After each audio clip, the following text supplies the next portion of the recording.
자, 그다음 34번. 4번에 보면 이행 강제금에 관한 설명으로 옳은 것은 나와 있는데요.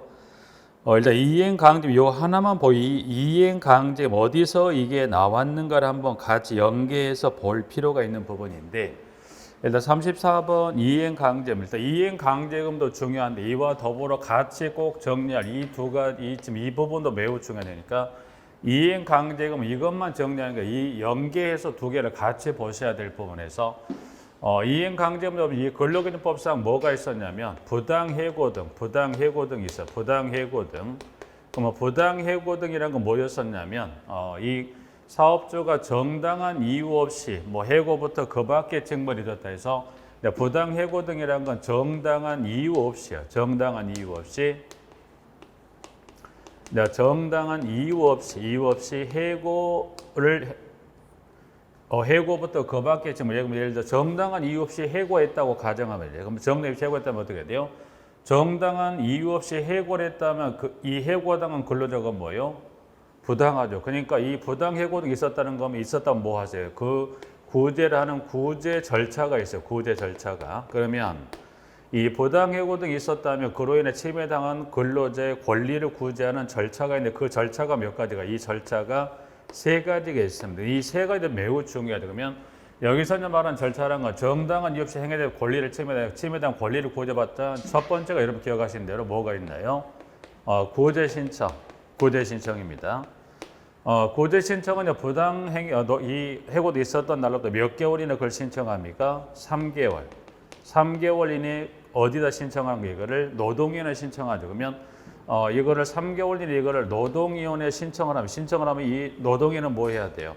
조사 등을 마치면 그 결과를 내놔야 돼요. 결과라는 건 둘 중에 하나입니다. 뭘 내게 되어 있냐면 부당해고 등이 성립한다면 뭐합니까? 성립한다는 것은 부당하다면 그걸 뭐예요? 그 부당한 거를 원상복귀하는 뭐예요? 구제 명령을 내리거나 또는 부당해고 등이 이제 성립하지 않는다. 그러면 정당한 이유가 있더라. 정당한 이유가 있다면 뭐예요?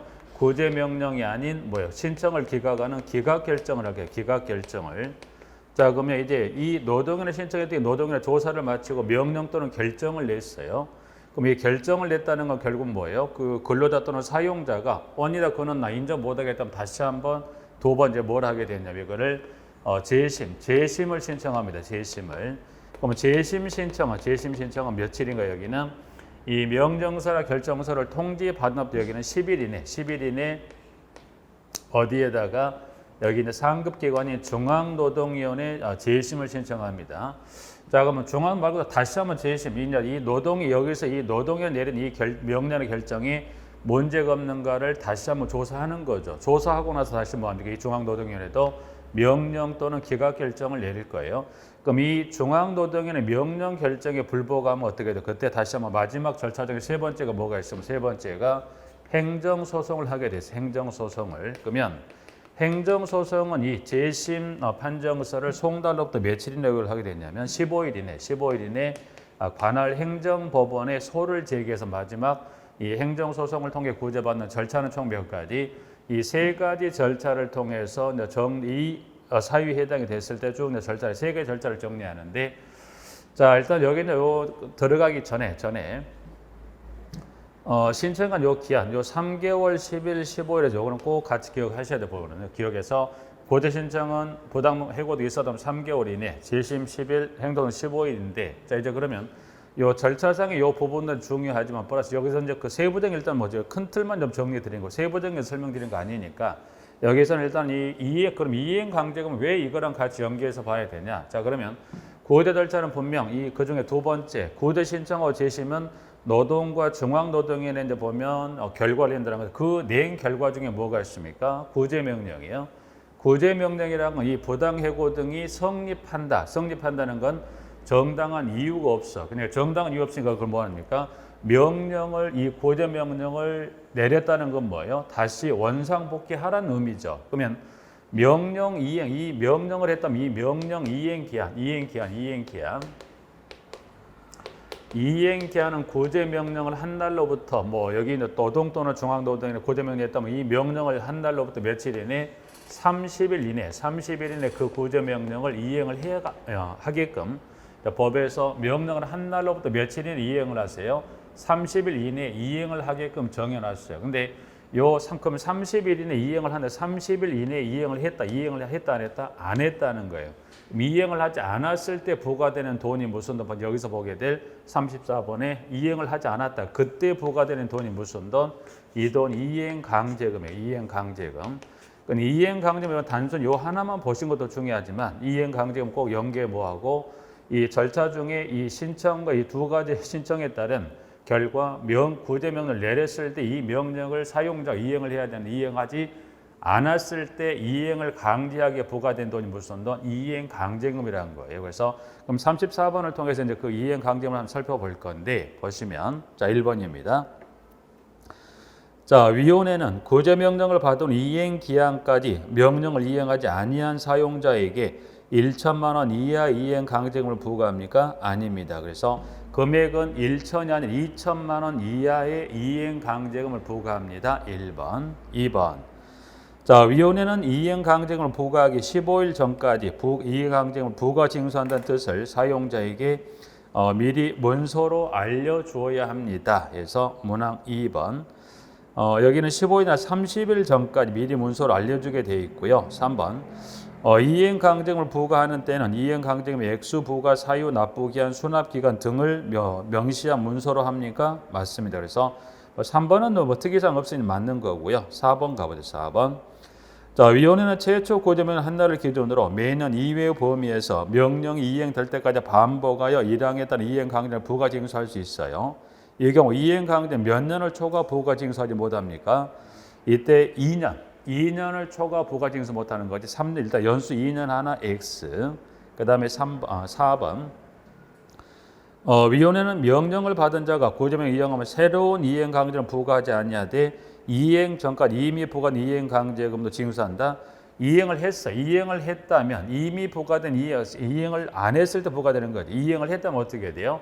새로운 이행강제금 부과하지 않지만 이미 부과된 돈은 내야 된다. 이 돈은 내야 할 돈입니다. 그래서 이미 부과됐던 돈은 이행했다 하더라도 그 돈은 내야 할 돈이지 이거는 안 내고 버틸 돈 아니면 안 내면 어떻게 할 거냐. 이거는 국세체납자분의 강제징수가 들어가기 때문에 한번 부과된 돈은 사업주가 내야 할 돈이 되죠. 그래서 일단 정답은 문항 3번이고요.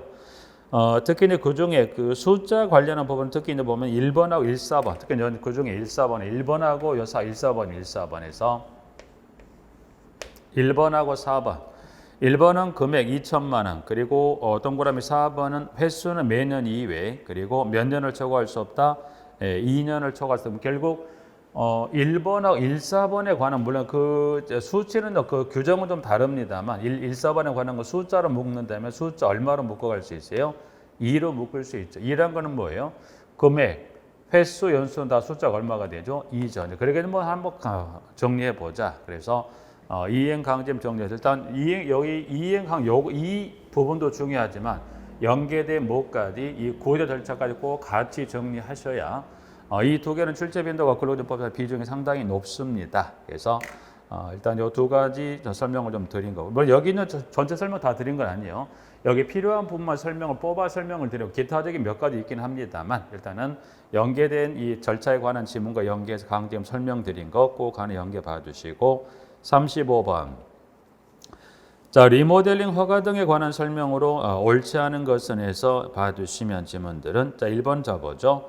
자, 공동체 입주자 사용자 또는 관리주체가 공동체 리모델링 하고자 하는 경우에는 허가와 관련된 면적 세대수 또는 입주자 등의 동의비를 관해서 대통령령으로 정하는 기준 절차 등에 따라 시장구축청장의 허가를 받아야 된다. 근데 1번을 봤을 때 입주자, 사용자, 관리주체가 할 수 있다네요. 허가를 받아서 가능합니다. 35번, 1번 일단 법상은 분명 현재 35번, 1번 보셨을 때 웬 입주자, 사용자가 할 수 있다는 이야기인가 그래서 지문은 지금 35번, 1번. 1번은 맞아요. 입주자, 사용자, 관리 주체가 리모델링 시행 주체가 분명히 될 수는 있습니다. 법에는 될 수는 있다고 되어 있고 현재 1번 지문은 맞습니다. 1번 지문은 맞아요. 근데 간혹 입주자, 사용자 안 되는 거 아닌가? 아니요. 1번은 가능합니다. 그래서 자, 1번은 맞고요. 2번. 자, 이래도 불구하고 대통령령으로 되는 기준 및 절차 등에 따라 리모델링 결의를 한 리모델링 주택조합이나 소유자 전원의 동의를 받은 입주대표회의가 시정구축장 허가를 받아 리모델링 할 수가 있다. 그러니까 이에 따른 자들이 시행 주체가 돼서 할 수 있음에도 불구하고 누가 더 할 수 있다는 거예요. 이에 따른 이 리모델링 주택조합은 입주대표회의에서 할 수 있습니까? 네. 그래서 이제 시행 주체 크게 보면 두 가지. 일에 따른 자들도 할 수 있지만 그럼에도 불구하고 이에 따른 자들이 할 수 있다고 정리해놨기 때문에 1, 2번은 모두가 특히 1번은 맞는 거기 때문에 여기는 할 수 있다는 규정은 되지만 현실성은 거의 없어요. 근데 법상은 분명히 할 수 있다는 규정으로 정하고 있기 때문에 할 수 있다는 거 봐주시고, 자 2번, 3번. 자, 이에 따라 리모델링 하는 경우 설립인가를 받은 리모델링 주택조합의 총회 또는 소유자 전원의 동의를 받은 입주대표회의에서 건설사업자 또는 건설사업자로 보는 등록사업자를 시공자로 선정합니까? 선정하여야 한다? 네. 4번. 시공자를 선정하는 경우에는 시도지사가 정하는 경쟁입찰의 방법으로 하여야 한다. 다만 경쟁입찰의 방법으로 시공자를 선정하는 것이 곤란하다고 인정되는 경우 등에 대통령령으로 정하는 경우는 그러하지 않다. 그러니까 시공자 선정은 무슨 방법으로 하는 걸 원칙으로 합니까? 시도지사가 정하는 경쟁입찰의 방법으로 하여야 한다. 틀린 거는 뭐가 틀렸더라? 경쟁입찰의 방법은 누가? 시도지사가 아니라 국토교통부 장관이 정하는 경쟁입찰의 방법을 한다가 맞죠. 그래서 시도지사가 뭘로 대체가 돼야 돼요? 국토교통부 장관으로 대체가 되어야 되는 것 하나. 그래서 동그라미 4번 하나 X, 5번. 자, 이에 따라 시정구청장이 세대수 증가형 리모델링 하려는 경우에는 허가하려는 경우에는 기반시설의 영향이나 도시군 관리 계획과의 부합 여부 등에 대해서 법률에 따라 설치된 시군구 도시계획위원회 심의를 거쳐야 합니다라고 해서 5번 맞죠. 일단 동그라미 4번 하는 시공자 선정에 관한 주체 하나 X 처리하고요. 36번입니다. 36번은 이제 보시면 단체 협약에 관한 설명으로 옳은 것 단체 협약입니다. 그래서 36번의 단체 협약.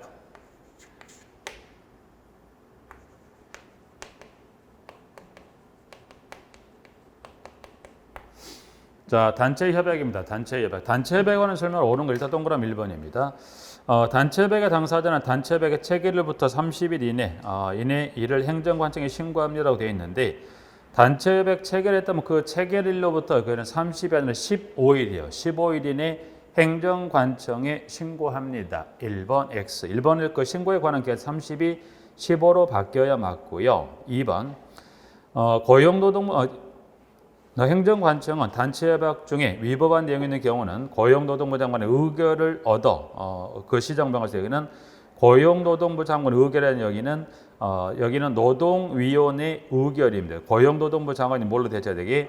노동위원회로 대체가 돼서 노동위원회 의결을 얻어 시정을 명할 수 있습니다. 네, 그래서 2번 하나 X.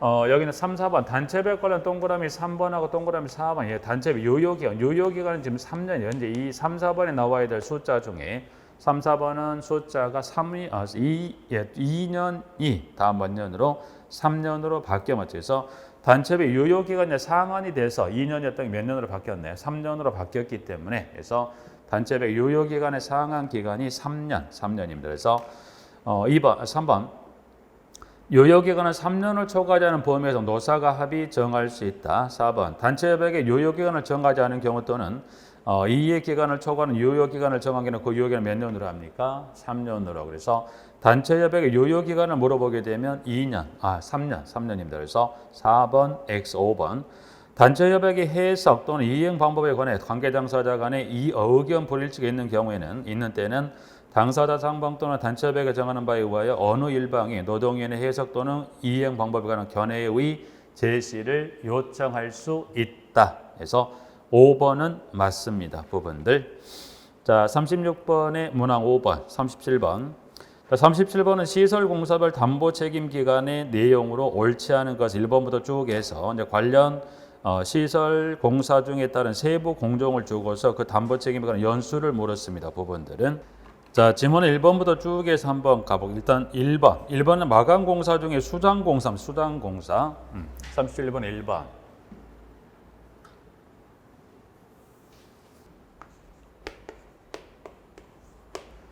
자, 1번에 이제 보셨을 때 그 마감공사 중에 수장공사에서 이제 그 양가로 건축물 내부 마무리 공사 관련 수장공사는 2년입니다. 그래서 현재 동그라미 1번은 이거는 몇 년? 2년. 2년은 여기 맞습니다. 맞고요.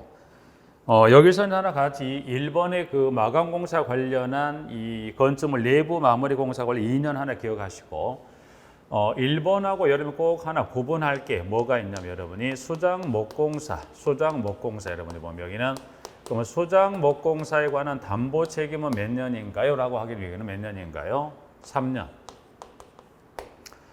여기 좀 1번은 수장공사인데 건물 내부 건축물 내부 마무리 공사 관련 수장공사 2년인데 수장공사인데 뭐라고 써요? 이거 뭐 목과 수장 마무리를 몰래 나무로 한 이 수장목공사라면 이건 담보 책임 기간이 3년입니다. 이게 혼동이 여러분 되세요. 구분 안 해놓으시면 틀리기 때문에 일단 1번 하나 정리하시고 2번에 가전제품 2년 맞고요. 3번 급수 배수 및 위생설비공사의 특수설비공사 3년 3번에 비례층 공사 3년, 5번에 조적공사 중에 석공사는 건물 외부 공사라고 나와 있는데 여기 5번 하나 구분하실 거 보면 관련해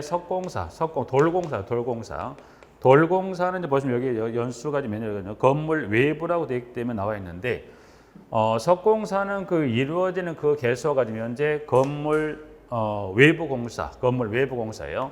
석공사는 지금 건물 외부 공사.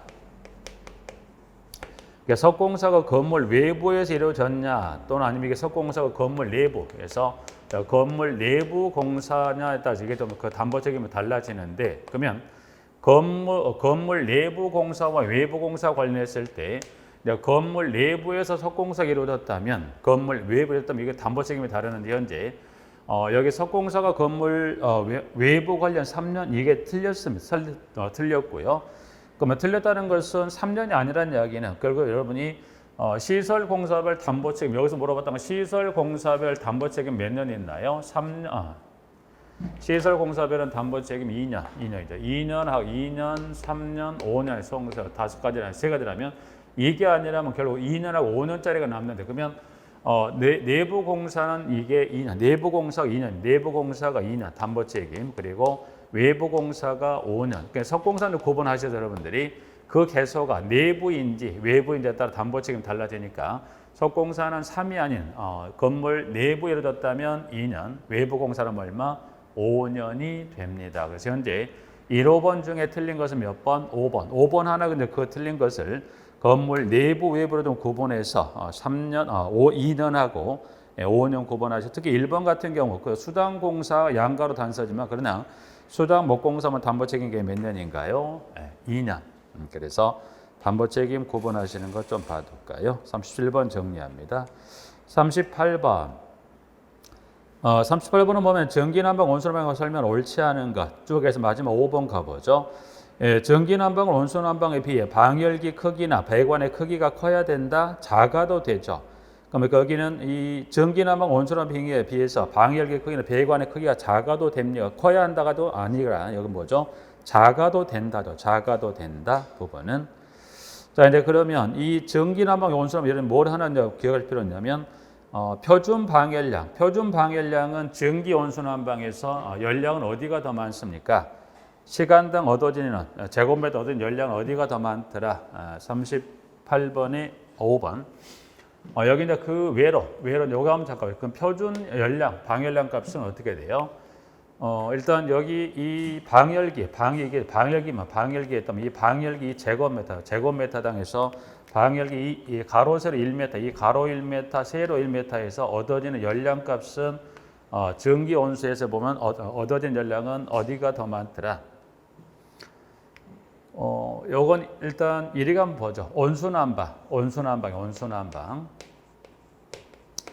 온수난방하고 전기난방 그 열량값 한번 보시기 위해서 일단 보시면 온수난방, 전기난방 그 표준 방열량에 관한 그 얻는 조건 어떻게 돼요? 실내 온도 모두가 다 몇 도? 18.5도씩 18.5도인 상태에서 공이 온수난방은 이 1시간 동안 이 제곱미터당 온수난방은 몇 도의 온수를 보냈다는 거죠? 80도. 전기난방은 몇 도의 전기를 보냈더라? 102도씨. 102도씨 전기를 보냈을 때 이 제곱미터당 얻어지는 열량은 몇 킬로와트를 얻을 수 있더라? 몇 킬로와트 얻을 수 있더라? 여기는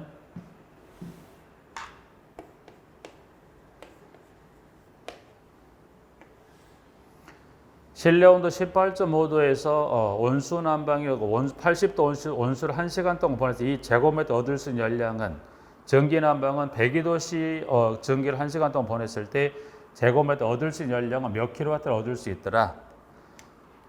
이 숫자는 여러분 기억을 꼭 하시. 물론 이것도 시험에 한번 온수 난방 해서 18.5, 80 이 두 개 온수 난방하고 이 온도하고 실내 온도하고 이 온수 온도를 그 가로 기평으로 해서 주관식 아니 객관식으로 기억리인 처리하고 숫자를 선택형 물어봤던 적도 있어요.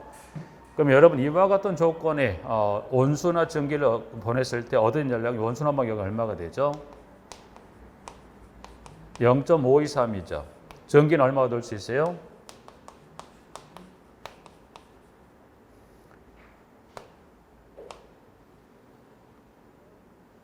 네, 물론 이제 주관식으로는 나올 가능성, 왜냐하면 상대평가로 전환이 되다 보니까 이제 그 건축 설비 관련 어떤 수치나 용어들이 그 기존에 보면 그 출제 그 기출 문제로 그 검증이 된 숫자나 용어를 하더라도 보면 이제 조금 자제하는 것 같아요. 지난 같은 게 봤을 때. 물론 근데 요 지금 0.523, 0.756 같은 여러분 기억을 하셔야 되고, 그리고 상당 방열 면적을 구할 때 0.523, 0.756을 지문에 주나요, 안 주나요? 안 주죠. 안 주고 손실 열량만 주고 온수 난방 지금 말했던 그 주어진 손실 열량 뭘로 나눠줘야 돼요?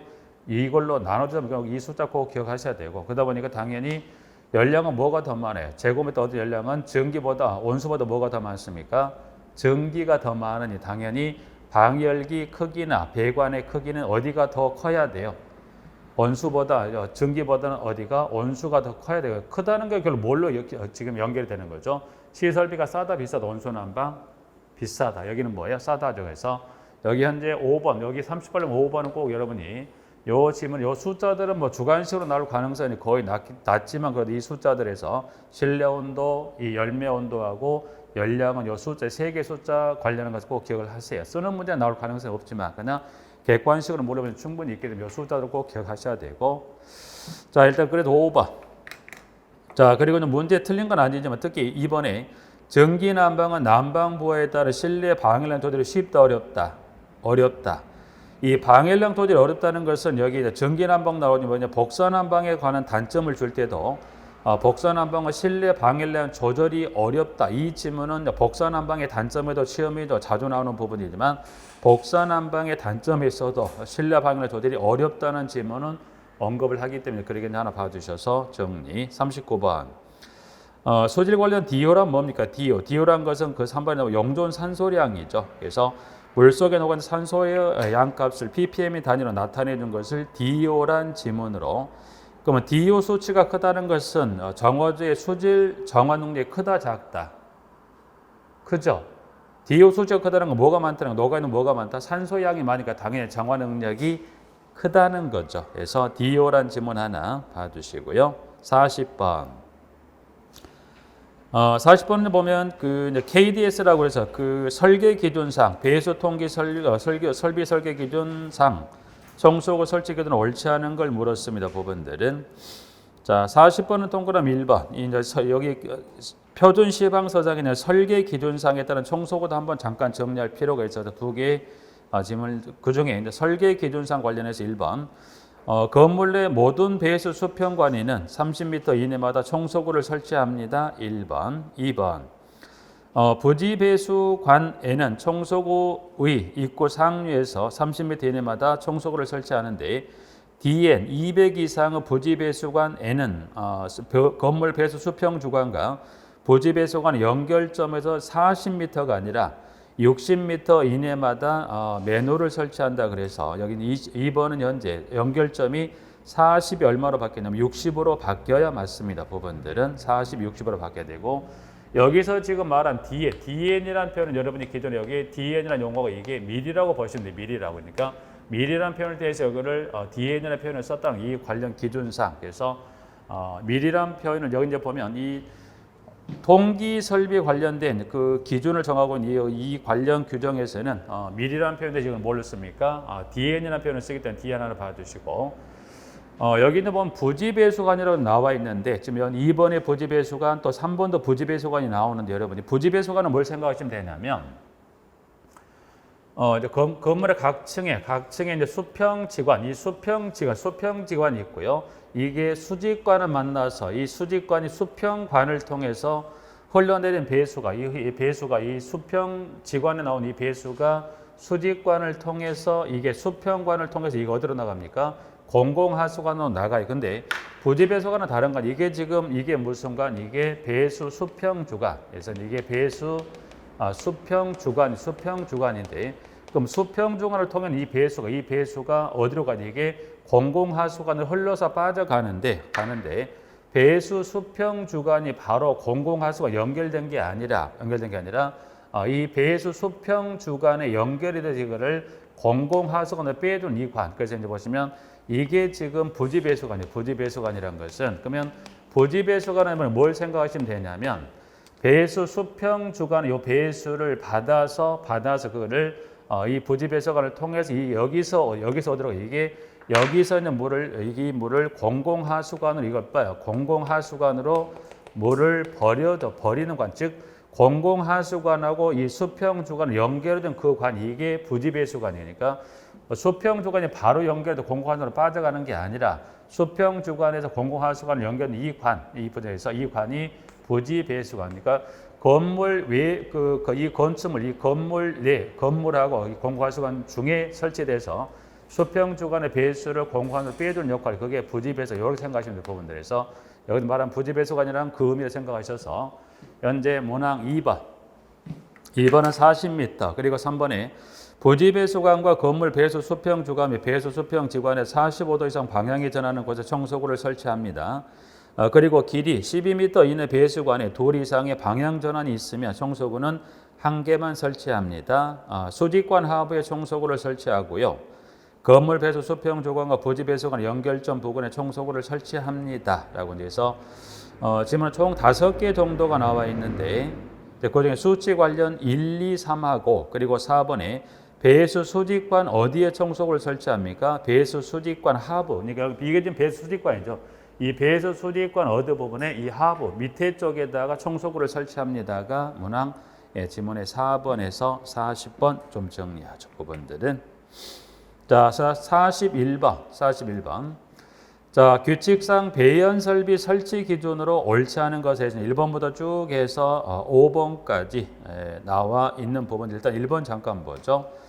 자, 건축물이 방화구역으로 구획된 경우에 그 구역마다 1개소 이상에 뭘 설치합니까? 배연창. 이제 배연창은 연기를 밖으로 빼주는 창을 무슨 창? 그게 배연창이 되는 겁니다. 배연창을 설치하되 배연창의 상변과 천장 또는 반자로부터 수직거리 몇 미터 내에 설치합니까? 0.9m 이내에 배연창의 상변입니다. 배연창은 일단 그 배연창 그거 한번 보죠.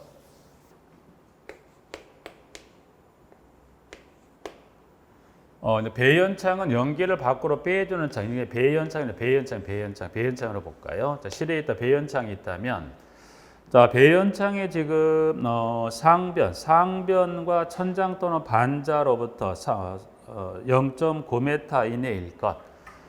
이게 이제 여기가 이제 천장 또는 반자, 여기를 천장 또는 반자라고 했어요. 여기 이제 배연창의 상변은 이 부분, 상변은 창의 윗부분, 여기가 상변이면 상변이라는 것은 그 배연창 윗부분, 이 상변이 이 천장 또는 반자 여기까지 얼마 높이를 0.9m 이내 높이의 배연창, 여기 이로부터 0.9m 이내에 배연창 상변을 위치시키라는 겁니다. 그래서 0.9m 이내에 설치합니다. 다만 반자 높이가 바닥으로부터 몇 메타, 3m 이상인 경우에는 배연창의 하변이 바닥으로부터 얼마, 2.1m 이상이 놓이도록 합니다.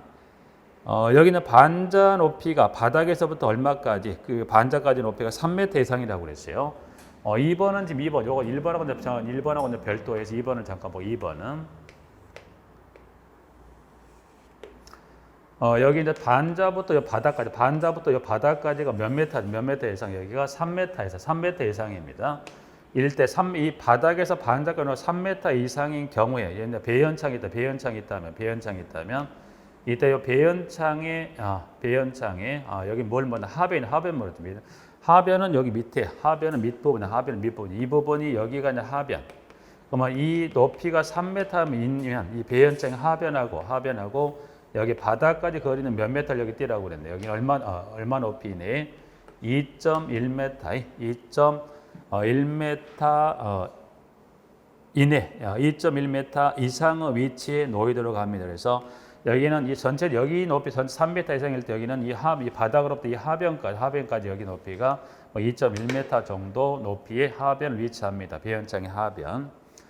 자, 일단 1번은 배연창 관련 상하변에 관한 기준 이치에 따른 1번 하나 봐두시고 2번 가보죠. 일단 1번 이상은 없고요. 2번. 자, 배연창의 유효면, 이 창의 유효면적에서 봤을 때 창의 유효면적은 기준에 의해 산정된 면적이 1제곱미터 이상으로서 그 면적의 합계가 당해 건축물 바닥 면적의 100분의 1 이상으로 할 것. 근데 이 경우 바닥 면적의 산정에 있어서 거실 바닥 면적 20분의 1 이상으로 환기창을 설치한 거실의 바닥 면적은 100분의 1 이상의 이 면적에 산입하지 않습니까? 산입하지 않습니다. 그래서 20번은 면적 규정에 따른 수치 두 가지 분수법의 숫자 100분의 1하고 20분의 1 이상이란 그 수치 두 개 좀 봐두시고요. 3번 배연구는 연기 감지기 또는 열 감지기에 의해서 자동으로 작동하지 않아야 된다. 배연구는 연기 감지기 또는 열 감지기에 의해서 자동으로 감지될 수 있어야 됩니다. 그러니까 배연구는 자동 감지되지만 안 되면 수동으로 열 수 있게끔, 그러니까 배연구는 자동으로 연동을 시켜서 자동으로 작동이 되어야 되고, 동시에 또 자동으로 작동이 안 됐을 때 뭐 할 수 있게끔 손으로 여닫을 수 있게끔 기능을 갖춰야 됩니다. 그래서 여기는 자동이 아니라 자동으로 작동되어야 하는 거고요. 자동으로 혹시 작동이 안 됐을 때는 손으로 열고 닫을 수 있는 구조로 되어야 합니다. 라고 이제 해서 문항 3번 하나 정리 봐두시고요.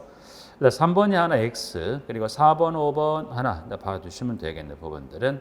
여기서 이제 문제로 만들어줄 수 있는 것은 1, 2, 3, 5, 셋 중에 하나죠. 4, 5번은 문제로 만들 가능성은 낮으니, 문제는 1번, 2번, 3번에 따른 지문의 수치고요. 3번은 수치는 아니면 지문으로서 자동 작동 가능하고 안 되면 수동으로 열 수 있게끔까지 되어야 합니다. 3번. 자, 42번. 42번은 주어지는 조건을 통해서 뭘 구하세요? 유속을 구합니다. 유속을 구하세요. 네. 일단 42번 유속을 구하는 42번 유속을 구하는 문제인데, 이것도 일단 유속은 계산식을 세워주시면 되죠. 계산식을 세우면 여기는 뭐예요? 유속은 뭐를? 요량을 뭘로 나누고, 요량을 단면적으로 나눠주면 되죠. 단면적으로 나누어서 유속을 구하면 된다. 그럼 결국 유속은 요량을 나누는데, 유속의 단위는 미터 퍼 세크죠. 요량의 단위 여기는 뭔가요? 세제곱미터 퍼 세크의 단위조만 주의하셔서 요량 단면적 발생하면 결국 여기는 요량을 뭘로 나눕니까? 단면적은 요거는 뭘로 가죠? 여기는 4분의 파이 d 제곱을 4분의 파이 d 제곱을 요량으로 나눠주면 되죠. 여기다 넣어주면 되죠. 주는데 유속도 이제 보시면 주어지는 이 조건을 가지고 이제 한번 넣어서 계산하신 걸로 가볼까요? 조건은 지금 보니까 직경이 몇 미리? 직경이 100mm의 강관에 2,400리터 퍼 미닛에 물을 통과시킬 때 강관의 유속은 어떻게 됩니까? 라고 물었을 때 지문에, 자, 이제 오늘 그 식을 그대로 넣어주면 되죠. 한번 가볼까요? 식을 그대로 넣어서 보니까 4분의 파이는 3.14 곱하기 지금 가는 지름이죠. 지름이 이제 100mm니까 미터로 한다면 나눠주면 0.1이죠. 0.1. 그럼 0.1의 제곱입니다. 제곱. 자, 요량은 이제 뭐라고 되어 있냐면 2,400리터 퍼 미닛입니다. 보니까 요량의 단위는 여기는 뭐예요? 2,400리터 퍼 미닛입니다. 미닛. 자, 이제 그러면 요 2,400이 그대로 들어가서는 안 되죠. 왜냐면 단위만 맞으면 들어가면 되는데 단위가 뭐라고 그랬어요? 세제곱미터 세크다 보니까 리터 퍼 미니트가 맞지 않죠. 그럼 여기는 일단은 뭐부터 바꿔줘야 돼요? 세제곱미터로 바꾸고 다시 세크로 이걸 환산해야 되다 보니까 그럼 일단 여기는 이 지금 현재 그 리터를 세제곱미터로 바꾸려면 뭐 하면 되나요? 나눠주면 얼마를 나눠주면 돼요? 1000으로 나눠서 얼마가 되죠? 2.4가 2.4예요. 이거를 리터를 환산하면 세제곱하면 2.4가 되는 거고요. 그럼 2.4가 들어가야 다시 한번 뭐 해야 돼요? 여기 분을 뭘로 세커로 환산하면 여기 나누기가 얼마? 여기 나누기 60을 해주는 이 정도에서 지면은 요량 여기 요 속도는 문제는 그래 복잡한 문제는 없습니다. 보면 어차피 요 지름은 다 줄 거니까 지름은 요 단위 환산만이 들어가면 여기다 뭐 나눠서 들어가면 되는 거니까 여기 요량 요 속도는 보면 그런 요량 요 요량의 단위가 다 맞는 거 요것만 주의하시면 돼요. 단위만 맞으면 그대로 변화할 게 없죠. 변할 게 없이 들어가는데 여기는 현재 단위가 두 번 단위를 바꾸다 보니 이게 일단 그것만 좀 주의하시면 되죠. 그래서 그렇게 이제 계산하시게 되면 뭐 지문에 나와 있는 대로 뭐 5.1m/s 정도 출제가 됩니다. 숫자는 뭐 어차피 그 다 바꿀 수 있는 거니까 가장 중요한 건 유량을 단면으로 나누는데 요 유량의 단위가 세제곱미터 per second에 주어지는 조건이 그 부분만 좀 주의하시면 되는 거니 정리 봐두실까요? 자, 42번 정리 봐주시고 43번 3번은 엘리베이터 안전장치 중에 그 엘리베이터 카가 최상층이나 최하층에서 정상 운행위치를 벗어나 그 이상으로 운행하는 것을 방지하기 위한 안전장치를 물었습니다. 부분들은 여기 43번은 일단 43번 이렇게 한번 볼까요? 43번은 이렇게 한번 보 43번은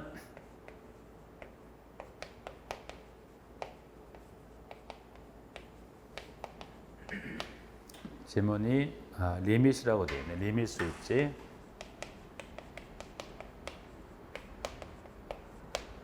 그다음에 뭐가 있죠?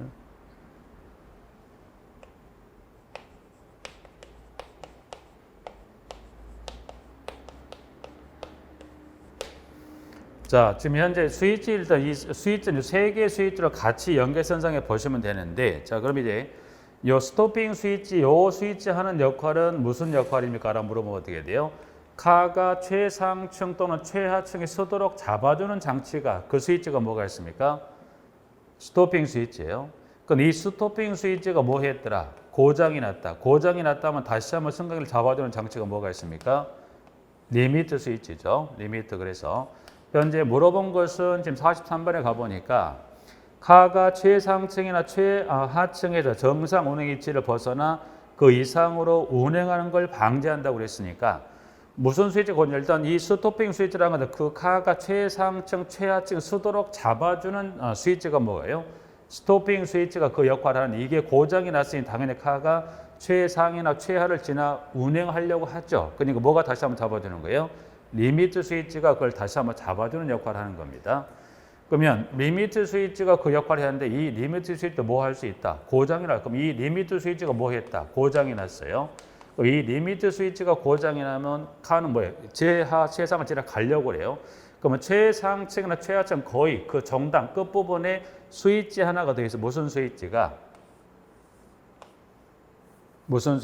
요 파이널 리밋 스위치가 있어서 리밋 스위치가 고장, 일단 여기 스토핑 스위치가 고장이 나면 리밋 스위치가 잡아주는 거고, 리밋 스위치가 고장난 마지막 그 최상, 최하 끝부분에 거의 근접해서 파이널 리밋 스위치가 설치가 돼서 다시 한번 카를 잡아주는 역할을. 그래서 이 스위치가 고장나면 승강기에 충돌사고 발생할 수밖에 없겠죠. 그래서 스위치는 세 가지, 스토핑, 리밋, 파이널 리밋 스위치까지 세 개를 쭉 연계선상 쭉 봐주시는 게 여러분들이 보시고, 시험은 파이널은 출제 빈도가 높진 않아요. 근데 스토핑하고 리밋 스위치는 출제 빈도가 있는 지문이기 때문에 현재 주어지는 지문에 따라 여러분이 둘 중에 스토핑을 고를 건지 리밋 스위치 고를 건지 정리하시고, 파이널은 말 그대로 리밋 스위치까지 고장이 났을 때 마지막 수단이 파이널 리밋 스위치까지 있다는 거 하나 확인해서 정리 받으시고요. 부분들은. 자, 이제 그럼 요게 이제 여러분이 정리가 되셔서 뭘 또 하나 정리할 필요가 있냐면, 건축 설비는 명칭이 하나로 명칭이 끝나는 것도 있는데 명칭이 하나 이상이 있는 게 있어요. 예를 들어서 보시면 여러분들이 광경을 결정하는 방법이 뭐가 있습니까? 광경을 결정하는 방법 뭐가 있어요? 그 중에 하나 마찰 저항 선도가 있어요. 마찰 저항 선도가. 근데 마찰적 선도라고 또 하지만 다른 명칭이 뭐가 있다? 요량 선도라는 지문. 그러니까 같은 편에 시험은 두 번이라기보다는 이 각각의 회를 달리해서 마찰정선, 요량 선도라는 지문을 물어봤기 때문에 그럼 여기도 마찬가지로 이걸 왜 설명드리냐면 스토핑 스위치라는 지문을 줄 때는 이 지문도 주지만 이걸 대신 무슨 지문을 여기도 주겠다 이거를 정점 스위치 있죠. 요거를 무슨 스위치? 이거를 슬로우 다운. 그 다음에 여기 리미트 스위치는 또 다른 이름이 뭐가 있대? 이게 제한 스위치. 제한 스위치. 그래서 일단 요 스위치 그 기능을 이제 정리하셨다고 한다면 특히 스토핑이나 리밋 같은 경우는 정점 슬로우 다운 제한이라는 이름까지 나눠진다고 봐주시고 파이널은 요거는 뭐 명칭은 이게 외래 표현하면 이거를 뭐 경우에 따라 파이널이라고 하기도 하지만 그래서 뭐 요거는 이제 물어보진 않습니다. 근데 이렇게 이제 두 가지 표현이 있다는 것만 요거 봐주세요. 근데 특히 스토핑과 리밋은 꼭 다른 이 둘 하나는 꼭 기억하셔야 돼요. 리밋, 스토핑도 물어보지만 또 다른 정점, 슬로우 다운, 제한도 다 언급이 되는 지문들이기 때문에 그래서 명칭은 이렇게 해서 먼저 그 기능, 스위치 기능을 확인했다면 다른 명칭에 특히 스토핑하고 리밋 꼭 그 명칭 확인할 필요가 있습니다. 그래서 지금 현재 정리하시면 그 43번에 2번 리밋 스위치 정리 봐두시면 되겠네요. 자, 43번까지 좀 보시고 쉬었다가 44번부터 나머지 좀 정리하시겠습니다.